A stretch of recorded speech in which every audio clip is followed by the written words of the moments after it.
ያው በቃ በህይወት እንዳለ ይሰማኝ ነበረ። መቶ አጠገቤ ግንኙነት እናደርጋለን። በህልሜ ነው ተኝቼ በተኛውበት መቶ በህልሜ ስነቃ ቢጃማዬ ላይ ተቀዶ አገኛለሁ። አንዳንዴ ራቆቴን ሁሉ ላገኝ እችላለሁ አውላልቄ። በቃ ከነቃው በኋላ ህመም ይሰማኛል፣ በጣም ከባድ ህመም፣ ልክ ግንኙነት እንዳረኩ ነገር የእውነት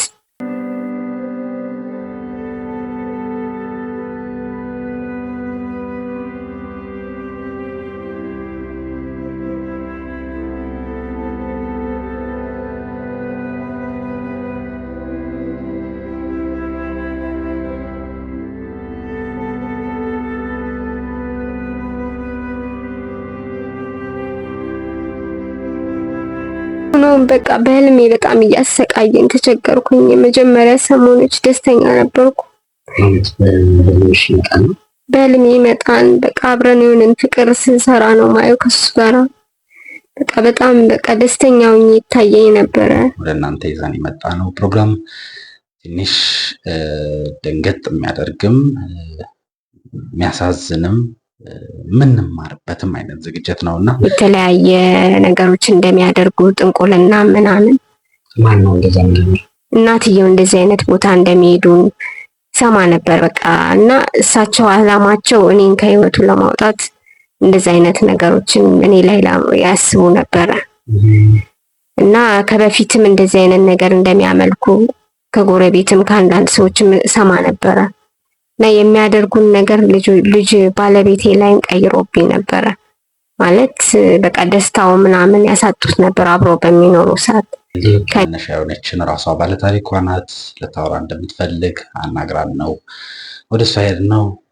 እጅግ በጣም የተገረምንበት ያዘንበትም የተደነቅንበትም አይነት ዝግጅት ነው በዛሬው ዝግጅታችን ወደ እናንተ ይዘን የመጣ ነው ፕሮግራማችን። ለኔ የሚዝቱት ዛቻ የምወደውንና ዛሬ ላይ አብሮኝ የሌለው የምወደው ባሌን አሳጥቶኛል።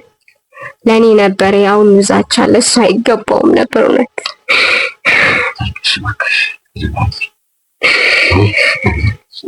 አንድ እናት እንዴት ለልጇ እንደዚህ ትመኛለች?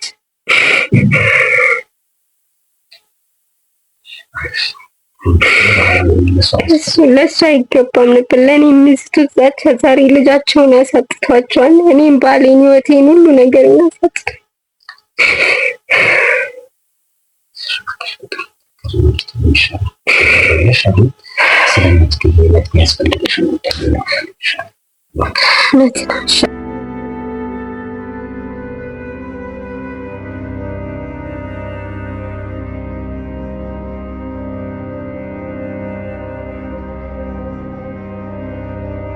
ስለ እኔና ባለቤቴ በጣም ነበር የምንዋደደው።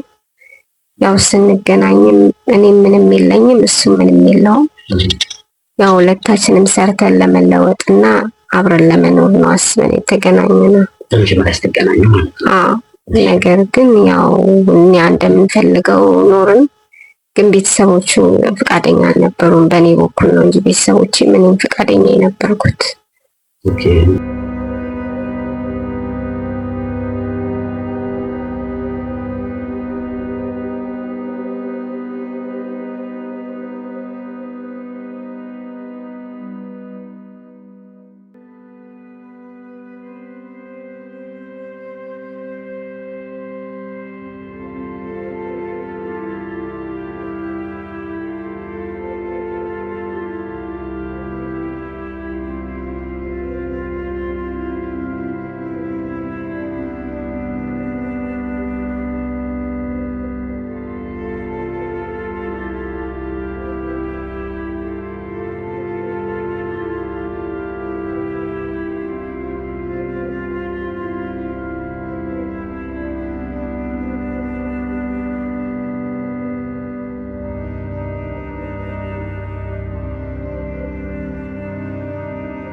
ያው ሁሉ ጊዜ ይመጣሉ።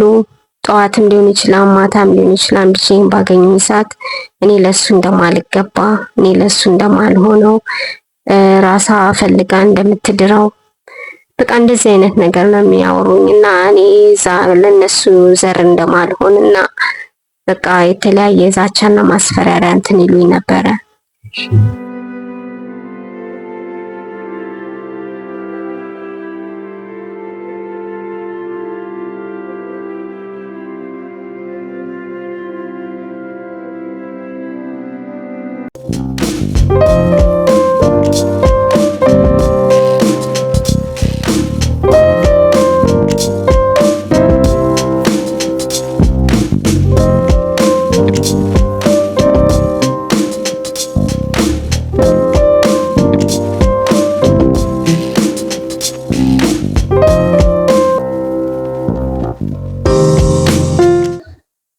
ሰላም እንዴት አላችሁ? በመላው ዓለም የምትገኙ ኢትዮጵያውያንና ኤርትራውያን በያላችሁበት ሁሉ ሰላምታ ይድረሳችሁ።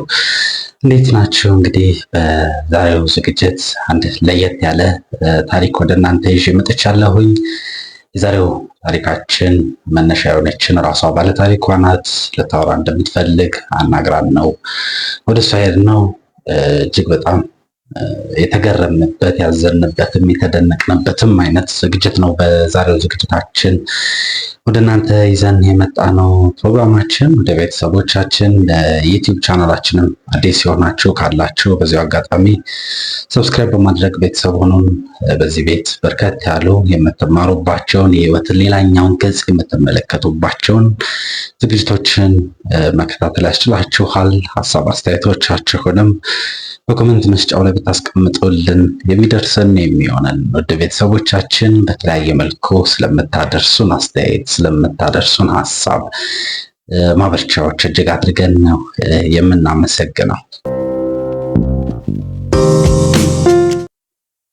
እንግዲህ ቤተሰቦች በመግቢያ እንደነገርኳችሁ በዛሬው ዝግጅታችን ወደ እናንተ ይዘን የመጣ ነው ፕሮግራም ትንሽ ደንገጥ የሚያደርግም የሚያሳዝንም የምንማርበትም አይነት ዝግጅት ነውና እስከ ፍጻሜያችን ድረስ አብራችሁን በመቆየት እንግዲህ አትራፊ የሆኑ ዘንድ ጋብዛለሁኝ። ወደ ቤተሰቦቻችን የታሪካችን መነሻ የሆነችን ባለታሪኳ ራሷ ናት። እንደምትፈልገን ነግራን የዛን ወቅት ስራ ላይ ነበር፣ ከበድ ያለ ስራ ላይ ነበር። ነገር ግን ጭንቀቴ ከፍ ያለ ነውና እባካችሁ ብትረዱኝ ዛሬ ብታገኙኝ ብላ ስለነበር አመሻሽ ላይ ነበር ወደ እሷ ቤት የሄድነው። ከመሸ ነበር። ጥቂት የሆነ የምስል ጥራት ባይኖር የድምፅ መጓደሎች ቢኖሩ ያንን ታሳቢ እንድታደርጉልኝ እፈልጋለሁኝ። ከባለ ታሪኬ ጋር የነበረኝን ቆይታ ተከታትለን ተመልሰን እንገናኝ። እንግዲህ ቤተሰቦች ከባለታሪካችን ጋር ተገናኝተናል። ከመሸ ነው እንግዲህ ሰው ቤት የመጣ ነው። ስራዎች ላይ ነበርን እና ምክንያቱም ሰው ማግኘት ስላለብን መገናኘታችን አስፈላጊ ስለሆነ መገናኘት እንደነበረብን ወሰንን። እንግዲህ ከሌላ ስራችን በኋላ ቀጥታ ወደ ባለታሪካችን ቤት መተናል። ከእሷ ጋር እኛን እንድትፈልግ ስላደረጋት ነገር በምክንያት ላወራክ እፈልጋለሁ እንዳለችኝ ለአንተ መነገር አለበት ያለችኝ ታሪክ ስላለ ስለሱ አጠቃላይ ነገር ልናወራ ነው ቤቷ የተገኘ ነው። እንግዲህ ከመሸም ቢሆን የተወሰኑ የላይት ችግር ቢኖር የድምፅ ነገሮች ቢኖሩ ያንን ታሳቢ እንድታደርጉልኝ በዚሁ አጋጣሚ በአክብሮት ገልጻለሁ። ውድ ቤተሰቦች እንግዲህ ላስመሸልሽ እጅግ በጣም ይቅርታ፣ ስራ ላይ ስለነበርን ነው። ቢሆንም ግን ይህን ቀን ሳናገኝሽ በፍጹም አናልፍም ብለን ነው ቀጥታ ወደዚህ የመጣ ነው። ስላገኘሽ ደስ ብሎኛል። እንዴት ነሽ? ሰላም ነሽ ወይ? በመጀመሪያ ጥሪና አክብረህ ስለመጣ ከልብ አመሰግናለሁ። ደህና ነኝ እኔ። አንተ እንዴት ነህ? ደህና ነው? እግዚአብሔር ይመስገን እኔ ደህና ነኝ። እንግዲህ ከቤተሰቦች ጋር ስለገጠመሽ ጉዳይ ልንመካከር መፍትሄ ማሰብ ከኛ መምጣት የሚችል ከሆነ መፍትሄም እንድናበጅ ነው ዛሬ የመጣ ነው። ትንሽ አሞሻል ይመስለኛል አይደል? አሁን ያለሽበት ሁኔታ እንደዛ ይመስለኛል። አዎ ትንሽ አሞኛል። ያው ጉዳይ እንግዲህ ጉዳይን ለአንተ ለመናገር ነው ዛሬ እዚህ ድረስ የጠራሁት። እሱም ሲሆን ምንድነው መሰለህ እኔና ባለቤቴ በጣም ነበር የምንዋደደው። ያው ስንገናኝም እኔም ምንም የለኝም እሱም ምንም የለውም። ያው ሁለታችንም ሰርተን ለመለወጥና አብረን ለመኖር ነው አስበን የተገናኘነው። ነገር ግን ያው እኛ እንደምንፈልገው ኖርን። ግን ቤተሰቦቹ ፈቃደኛ አልነበሩም። በእኔ በኩል ነው እንጂ ቤተሰቦቼ ምንም ፈቃደኛ የነበርኩት። በቃ ሁሌም ቢሆን እናቱ እሷ መርጣለት ልትድረው ነው የምትፈልገው። የራሳቸውን ምርጫ ሴት ፈልገው እንዲድሩት ነው የሚፈልጉት። እሱ ደግሞ ያው ከኔ ጋር ያለውን ፍቅር ምንም አልቀነሰብኝም። እስከ መጨረሻ ድረስ በፍቅር አብረን ቆየን። ግን ስለ ቤተሰቦቹ አወራሽ ነገር እንዴት ልታውቂ ቻልሽ? ፍላጎታቸው አለመሆንሽን የሚያሳዩሽ ነገር ነበር? የሚነግሩሽ ነገር ነበር? ያው ሁል ጊዜ ይመጣሉ።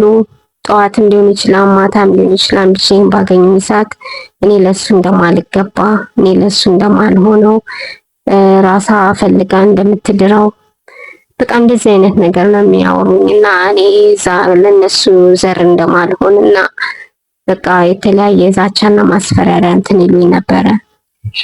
በቃ ማለት እኔን ከሱ ህይወት ለማውጣት አንድና አንድ በቃ የሆነ ዛቻዎችን ይጥሉብኝ ነበር። እኔ ከነሱ ቤት መኖር እንደማልችል፣ ባዶ እጅሽን እንደመጣሽ ባዶ እጅሽን ትወጫለሽ ነገር ነበር ዛቻው። እኔ ልጄን አራራቅሽኝ የሚል ነገርም ነበረ። ባለቤቴ ደግሞ የቤተሰቦችን ወሬ አይሰማም። እሱ ነበር ከጎኔ የቆመው። ማናቸውንም አልፈልግም አንቺ ነሽ ላይ ነበር። እሱም ከነሱ ጋር በሚሆን ሰዓት ጭንቀትና ብስጭት ነበረ። ከኔ ጋር ሲሆን ብዙ ነገሮችን ረስቷል።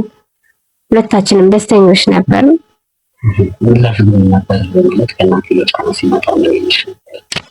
እነሱን ታያቸው በቃ እኔ እነሱን አልፈልጋቸውም ይለኝ ነበር። እኔም አንዳንድ ወሬዎችን እሰማ ነበረ። በቃ እዛ ሰፈር ላይ የተለያየ ነገሮች እንደሚያደርጉ ጥንቁልና ምናምን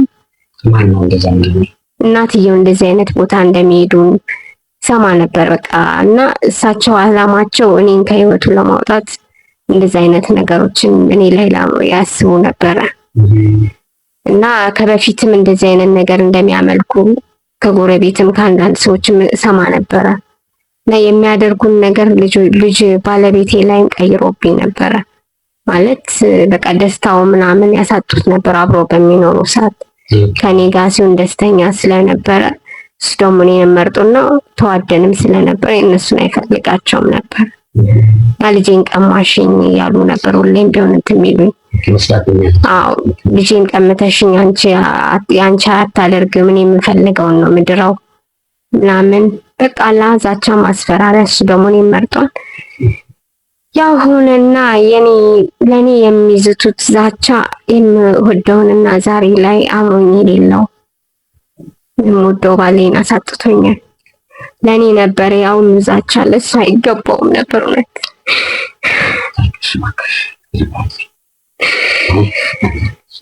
አንድ እናት እንዴት ለልጇ እንደዚህ ትመኛለች?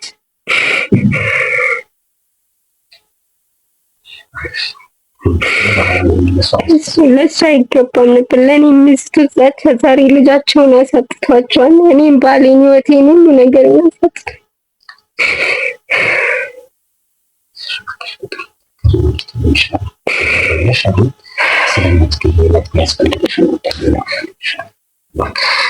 ይሻላል። አሁን መፍትሄ እንፈልገዋለን። በቃ ያው ከተጋባ ካረፋውን 1-2-3 ወር ሆኖታል።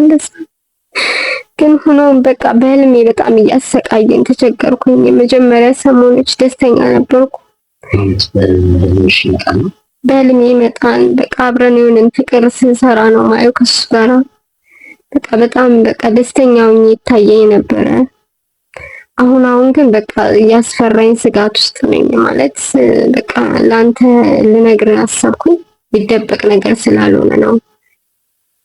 ይህንንም አንድ ጓደኛዬ ናት በጣም ስጨንቀኝ አንተ በጣም መፍትሄ እንደምትፈታልኝ እና ሌሎችም ሰዎች አንተ ጋር እንደሚመጡ ያወቀች ጓደኛዬ ናት የነገረችኝ። ማለት አሁን መጀመሪያ ደስተኛ ነበርኩ፣ ቀጥሎ ደስተኛ አይደለም ያልሽው ምንድን ነው ማለት እስኪ ፈታ አድርገሽ ዘርዘር አድርገሽ እንዳልሽው አሁን ስለ መፍትሄ ያወራን ስለሆነ ምንም የምትጠባበቀው ነገር የለም ማለት እውነት ነው ማለት ያው በቃ በህይወት እንዳለ ይሰማኝ ነበረ። መቶ አጠገቤ ግንኙነት እናደርጋለን በህልሜ ነው ተኝቼ በተኛሁበት መቶ በህልሜ ስነቃ ቢጃማዬ ላይ ተቀዶ አገኛለሁ። አንዳንድ ራቆቴን ሁሉ ላገኝ እችላለሁ አውላልቄ። በቃ ከነቃው በኋላ ህመም ይሰማኛል፣ በጣም ከባድ ህመም፣ ልክ ግንኙነት እንዳረኩ ነገር የእውነት ማለት በህልምሽ ከሆነ የሚመጣው የልብሱን የቢጃማ መቀዳደድ ምንድን ነው? እኔም እሱ ነው ግራ የገባኝ። በቃ በህልሜ ነው ማየው። ጠዋት ስነጋ ብቻዬን ነው ራሴ የማገኘው፣ ግን ማየው ባለቤቴን ነው። በፊት መጀመሪያ አካባቢ ላይ የሞተ ሰሞን ሲመጣ ደስተኛ ነበርኩ ማገኘው እሱን እየመሰለኝ። ግን ይህ ነገር አሁን የእውነት በቃ ህልም እንደ ሰው አብሮኝ ቢሆን ብዬ ሰጋው፣ በጣም ፈራው። ማለት ራሴን ሳገኘው ያልሆነ ሁኜ ነው። ራቆቴን አገኛለሁ፣ ላይ ልብሴ ተቀዶ ሊሆን ይችላል። ማጸኔን ያው በቃ እንዳደረገ ሰው ሁኜ ነው ምነቃው። ራሴን ልክ ግንኙነትን አርጌ ነው ምነቃው። እና ይህ ነገር ምንድነው? በቃ መፍትሄ ፈልጌ ነው የመጣሁት። የመጀመሪያ አካባቢ ላይ አያሰጋኝም ነበር፣ ደስተኛ ነበርኩኝ። አሁን ግን ሰው አብሮኝ ቢሆን ብዬ ስጋት ውስጥ ነኝ። ስለዚህ ማታ ላይ የሚሆነውን ነገር ምንም የምታውቂው ነገር የለም ማለት ነው። ማታ በተኛሽበት የሚፈጸመውን ነገር እሱንም ደግሞ ምንም አላውቅም። መተኛቴን ብቻ ነው ማውቀው። ግን ስነቃ ያልሆነው ነው የምነቃው ላይ እና ለዚህ ደግሞ መፍትሄ ያው እባክህ ካሜራም ቢሆን አንተ አድርገህልኝ ቤቴ ላይ እስኪ ራሴን ማየት ፈልጋለሁ። የእውነት በህልሜ ነው ወይስ የምወደው ባለቤቴ የእውነት እየመጣ ነው? በቃ ግራ ገብቶኝ ነው መፍትሄ የፈለኩት። የእውነት በቃ ስተኛ ብቻዬን ስነቃ እንዳልሆነው ነው ራሴ የማገኘው። እንግዲህ እግዚአብሔር ያውቃል መቼም ምክንያት ነው ያገናኘን እግዚአብሔር ብዬ አምናለሁኝ። እና እንዳልሽው አንዱ መፍትሄ ካሜራው ነው። እንዳልሽው ካሜራውን ሌላ ሰፋ ያለ ክፍል ይኖራል አማራጭ ከዚህ ክፍል ውጭ የምታዝቢበት ብትቀይሪ? አዎ ይኖራል። ስለዚህ እንዳልሽው ካሜራውን እሱን እናደርጋለን። ከዛ በኋላ ደግሞ እስቲ ሌሎቹም አንቺን በጸሎት መበርታት ያሉብሽ ነገሮች ይኖራሉ። እኛም በጸሎት እንግዲህ እግዚአብሔር እንዲሰማን ሁሉም ሰው ደግሞ በሚችለው ከአቅምሽ ከጎንሽ ለመሆን በአቅማችን ከጎንሽ ለመሆን እንጥራለን። እንዳልኩሽ ግን የመጀመሪያው አንቺ እንዳልሽው መፍትሄው ካሜራ ማድረግ ስለሚሆን እሱን እናደርጋለን። ግን አንቺ አሁንም ቢሆን ልልሽ የምፈልገው ጠንክሪ፣ በርቺ። ይበልጥ ደግሞ ጾም ላይ ጸሎት ላይ በደንብ በርቺ። የሚሰማ አምላክ አለሽ፣ የሚያይ አምላክ አለሽ። ስለዚህ ጸሎትሽ መሰዊያው ላይ አቅርቢለት። በጸሎትሽ ትጊ በደንብ። ሁሉ ነገር ማሸነፍ የሚቻለው በዛ ነው እና በምችለው ሁሉ እኔም እንደ ወንድም ከዚህ በኋላ ከጎንሽ እቆማለሁኝ። እንዳልሽው ግን ካሜራውን እናደርጋለን። ከዚህ በኋላ ቢፈጠር ምንም ነገር እንኳን ቢፈጠር አንቺ ያለብሽን ነገር ስለማሸነፍ ነው ማሰብ ያለብሽ። ምንም ወደኋላ ሊጎትትሽ የሚችል ነገር በፍጹም መኖር የለበትም። በዚህ መቼም እንግባባለን ብዬ አምናለሁኝ አይደል? አዎ እውነት ነው። እኔ መፍትሄ ነው የምፈልገው ያለብኝ ነገር። አዎ እቀበላለሁ። መልካም እንግዲህ ቀጣይ ያልሽውን ተግባር እንፈጽማለን። ካሜራውን እናስቀምጣለን። ከዚህ በኋላ ያሉትን ነገሮች ደግሞ እንመካከራለን። ይበልጥ እንደ ወንድም ነው ከዚህ በኋላ የምትታይ የምፈልገው። እንደ ወንድም ደግሞ አምነሽኝ ሚስጥርሽን ስላካፈልሽኝ ደግሞ እጅግ አድርጌ ነው የማመሰግነው። እኔም እጅግ አድርጌ ነው የማመሰግነው እዚህ ድረስ በመምጣትና ችግሬን በማዳመጥ በጣም ከልብ ነው የማመሰግነው። ለዚህም ደግሞ መፍትሄውን እንደምታገኝልኝ እምላለሁ። ደስ እያለኝ እንግዲህ ለሰው መፍትሄ የመፍትሄ አካል መሆን መታደል እኮ ነው። ቢሳካልን ቢሆንልን የመፍትሄ አካል መሆን መታደል ነው እና ደስ ብሎኛል። እንግዲህ ቤተሰቦች በሰማችሁት መልኩ ነው አጠቃላይ ያለው ነገር። ከዚህ በኋላ ያሉትን እርምጃዎቻችንን እያንዳንዱን ወደ እናንተ የምናደርስ ነው የሚሆነው። እንግዲህ ተመልሰናል ቤተሰቦች። በሰማችሁት መልኩ ነበር ያወራችን። ይህን ካለችን በኋላ እንግዲህ በገዛ በራሷ ፈቃድም ስለነበር ጭንቀት ውስጥ ስለሆነች ይህን ነገር ማወቅ እንደምትፈልግም ምክንያቱ ምንድን ነው የሚለው ነገር የሁልጊዜ ጥያቄዋ ሆኖ ስላለባት ስለሚያስጨንቃት እንግዲህ በዚህ መልኩ ትረዱኛላችሁ ስላለች እኛም እንግዲህ ለእሷ መፍትሄ የሚያመጣ ከሆነ የትኛውንም አይነት የምንችለውን የአቅማችንን ሁሉ እንደምናደርግ ስለሆነ ተገንዝበን ይሄድን የነበረው። ስለዚህ ይህን ካለችን በኋላ ምንድን ያደረግነው ካሜራ ነው ያስቀመጥነው። ካሜራ አስቀምጠን ምንድን ነው በምሽቷ ያለው ሁኔታ፣ መጀመሪያ የነበረችበት ቤት ትንሽ ጠበብ ይል ስለነበር ለካሜራችን አመቺ ሊሆን የሚችል መልኩ ካሜራ ማስቀመጥ የምንችልበት ክፍል እንድትቀይር ነበር ያደረግናት። እንግዲህ እሷ ያነሳችው በባለቤቷ በኩል ያሉ የቤተሰቦቿን ጉዳይ ከነሱ የሰማናቸው ነገሮች ስለሌሉ ስለሱ ብዙ እርግጠኛ ሆነን መናገር የምንችላቸው ነገሮች የሉም። እሷ የሰጠቻቸው ሀሳቦች እንዳሉ ወስደን በእነሱ በኩልም ደግሞ የሚሰጡ ምላሾች ካሉ ከዚህ በኋላ ለማቅረብ ፈቃደኞች ስለሆንን በራሳችን የምንሰጠው አስተያየት የለም። ግን ከዛ በኋላ እዛ ካሜራ መኝታ ክፍሏ እስካስቀመጥን በኋላ ግን ያየነው ነገር እጅግ በጣም ከባድ ነበር። እስቲ በጥቂቱ ላሳያችሁ።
እንግዲህ ቤተሰቦች ይህንን ካየም በኋላ እንግዲህ ወደ ኢንተርቪው ወደ ምን አይደለም ወዲያው የገባነው ውሳኔ እቺ እህታችን እንዴት ነው ህይወቷን መታደግ ያለብን የሚለው የእሷ ፍላጎትን ጠይቀን ጸበል መግባት ፍላጎቷ እንደሆነ ነግራናለች። ስለዚህ በእኛም በኩል ከእሷ ጋር ጸበል አብሯት ሊሆኑ የሚችሉ ሰዎችን አግኝተን ቀጥታ ወደዛ ነው የላክናት።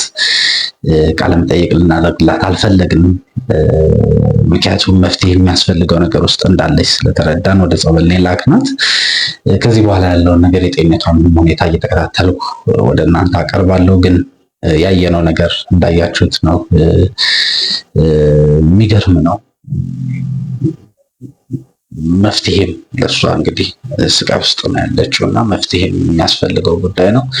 እስቲ በህይወት ገጠመኞቻችሁ እንደዚህ አይነት ታሪኮችን ሰምታችሁ የምታውቁ ካላችሁ ኮመንት ላይ ሀሳባችሁን አጋሩኝ። እንግዲህ ያለውን ነገር ከዚህ በኋላ መተከታተል ወደ እናንተ የማቀርብ ነው የሚሆነው። ስለ አብሮነታችሁ ግን እስካሁን አብራችሁ ስለነበራችሁ እጅግ አድርጌ ነው የማመሰግነው። ውድ ቤተሰቦቼ በመላ ዓለም የምትገኙ ኢትዮጵያውያን፣ ኤርትራውያን በተለያየ ጊዜ የምታደርሱኝ ሀሳብ አስተያየቶች ያበረቱኛል፣ እየደረሱኝም ነው። አመሰግናለሁ ስለነሱ።